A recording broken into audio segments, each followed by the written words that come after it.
সবাইকে জয় যিশু, ইম্মানুয়েল। ঈশ্বরের মহানামে ধন্যবাদ হোক।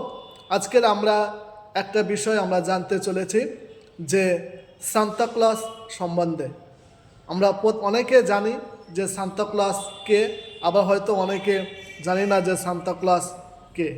তাই আজকের আমি এই সান্তা ক্লজের বিষয় সম্বন্ধে কয়েকটা কথা আপনাদেরকে আমি বলতে চাই। আমরা জানি এখন আমাদের ক্রিসমাস সিজন চলছে, অর্থাৎ বড়দিন সিজন চলছে। আর বড়দিনে আমরা এখন সবাই ব্যস্ততার মধ্য দিয়ে আমরা কাটাচ্ছি এবং আমাদের অতিবাহিত করছি, কিন্তু আমরা জানি না যে সান্তা ক্লজ কে বা কিভাবে তিনি এসেছিলেন এবং কিভাবে তিনি রয়েছেন। যদি আমরা দেখি, সান্তা ক্লজের অপর নাম ছিল বিশপ নিকোলাস বা ফাদার নিকোলাস। আর সেই নিকোলাস তিনি বাস করতেন সেই তুর্কি দেশে, তিনি বসবাস করতেন। আর যখন তিনি বাস করতেন না, তার নিকোলাসের বাবা মা অতি ধনী লোক ছিল, খুবই বড় লোক ছিল এবং তাদের প্রচুর সম্পদ ছিল। আর একদিন কি হয়েছিল, সেই নিকোলাসের বাবা এবং মা তারা মারা যায়। অবশেষে নিকোলাস একা হয়ে পড়ে। আর তারপরে নিকোলাস আস্তে আস্তে আস্তে আস্তে তিনি বড় হতে লাগলেন। আর যখন বড় হতে লাগলেন, তার যা সম্পত্তি ছিল, তার যা টাকা পয়সা যা ছিল, তার যা সম্পত্তি ছিল, সে কী করতো, সে গরিবদেরকে বিতরণ করত। কারণ এটাই ছিল তার ঈশ্বরের একটা আশীর্বাদ, অর্থাৎ যিশুর একটা আজ্ঞা সে পালন করত এবং সে কী করত, গরিবদের মধ্যে সে বিতরণ করত। একদিন কি করত, সেই বিশেষ করে আমরা দেখেছি সেই নিকোলাস রাত্রেবেলায় যখন যেত, সেই রাত্রেবেলায় বাড়িতে গিয়ে সেই উপহার দিয়ে আসতো। একদিন একটা বাড়িতে একজনের মেয়ের বিয়ে হবে, আর সেখানে তার মেয়েরা বাড়িতে তারা দরিদ্র ছিল, তাদের কোনো টাকা পয়সা ছিল না, তাদের কোনো সম্পত্তি ছিল না, কিন্তু তারা মেয়েরকে বিয়ে দেওয়ার জন্য তারা চিন্তা হয়ে পড়েছিল। অবশেষে সেই নিকোলাসের কাছে একদিন খবর গিয়েছিল এবং নিকোলাস দেখছে একদিন সেই রাত্রেবেলায় চুপি চুপি করে গিয়ে তার বাড়ি ছাদের উপর উঠেছে, আর সেখানে চিমনি ছিল, আর সেই চিমনির মাঝখান থেকে তার মোজা ফেলে দিয়েছিল, যেখানে মোজা শুকাচ্ছিল সেই বাড়িওয়ালার, আর সেই মোজার মধ্যে তার কিছু সোনাদানা রেখে দিয়েছিল। আর যখন সোনাদানা রেখে দিয়েছিল, আর দেখার পরে বাড়িওয়ালা যখন দেখছে যে মোজা থেকে সেই সোনাদানা নিচে পড়েছে, আর তখন তিনি চিন্তা করছিলেন যে এই সোনাদানাগুলো, এই সোনা রূপাগুলো কে দিয়েছে। তখন তিনি খুব চিন্তার মধ্যে পড়ে গেছিল। সেই বাড়িওয়ালা একদিন নয়, 2 দিন নয়, 3 দিন এই রকমভাবে হয়েছিল। আর তখন সেই বাড়িওয়ালা নিকোলাসকে একদিন দেখতে পেয়েছিল। যখন নিকোলাসকে দেখতে পেয়েছিল, তখন নিকোলাস বলেছিল যে তুমি এই কথাটা কাউকে বলো না, কিন্তু এই কথাটা চেপে রাখতে পারেনি। আর তখন সেই বাড়িওয়ালা, অর্থাৎ সেই গরিবের মেয়ের বাবা, অর্থাৎ সেই গরিবের লোকটা, সে কী করেছিলেন, মানুষের কাছে সে বলেছিল যে এরকম আমি সোনাদানা আমাকে নিকোলাস বলে একজন ব্যক্তি দিয়ে গেছিলো।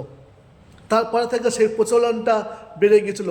আর নিকোলাস আমরা দেখেছি বিশেষ করে সে বাচ্চাদেরকে গিফট দিতে বেশি পছন্দ করত। আর তার বস্ত্র ছিল, আমরা দেখেছি একটা লাল সাদা বস্ত্র ছিল, সাদা দাড়ি ছিল, লাল টুপি ছিল এবং দাড়িও ছিল সাদা, এবং লালের জামার মধ্যে একটা সাদা বেল্ট ছিল, কোমরে কালো বেল্ট ছিল। এটা হচ্ছে তার পোশাকের চরিত্র।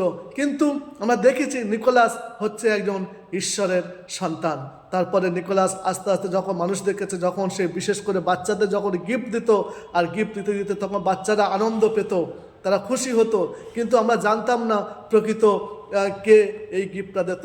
আমরা জানি ক্রিসমাস সিজনে আমাদের প্রত্যেকের আমরা এই সান্তা ক্লজকে ব্যবহার করি। তারপরে আস্তে আস্তে সেই নামটা হয়েছিল সেই সান্তা ক্লজ। সেই নিকোলাসের পরিবর্তে তার নাম হয়েছিল সান্তা ক্লজ। আমরা জানি ক্রিসমাস সিজনে সেই সান্তা ক্লজের নামটা খুবই জনপ্রিয়। আমাদের ছোট ছোট যখন বাচ্চারা, ইভেন আমি যখন ছোট ছিলাম, আমিও জানতাম না যে কিভাবে গিফট দেয়। একদিন আমার ছেলের কথা আমি বলতে চাই।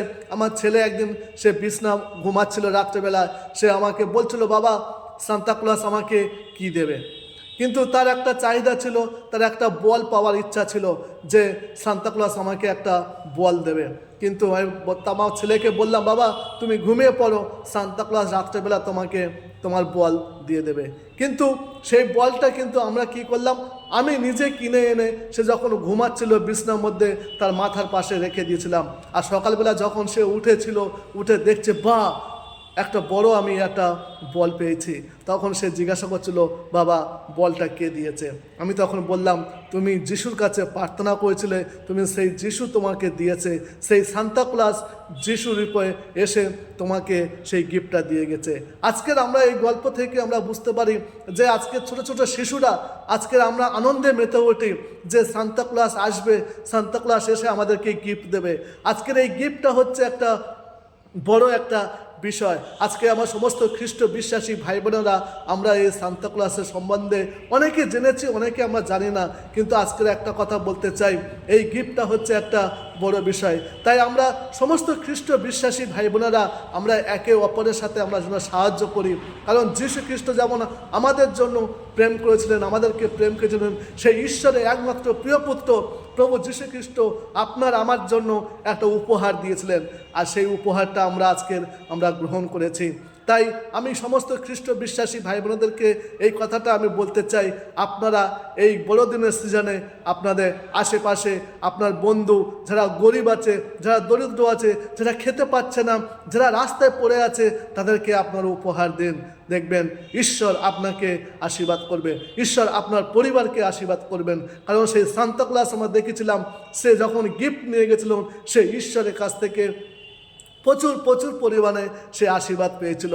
আর সেই সান্তাক্লজ আজকের সারা বিশ্বে জনপ্রিয় হয়ে আছে প্রত্যেকটি মানুষের হৃদয়ে। তাই খ্রিস্টেতে আমার আপনজন, আমি একটা কথা বলতে চাই, এই বড়দিনের প্রাক্কালে আপনারা মানুষের পাশে দাঁড়ান এবং মানুষদেরকে সেই সাহায্যের হাত বাড়িয়ে দেন।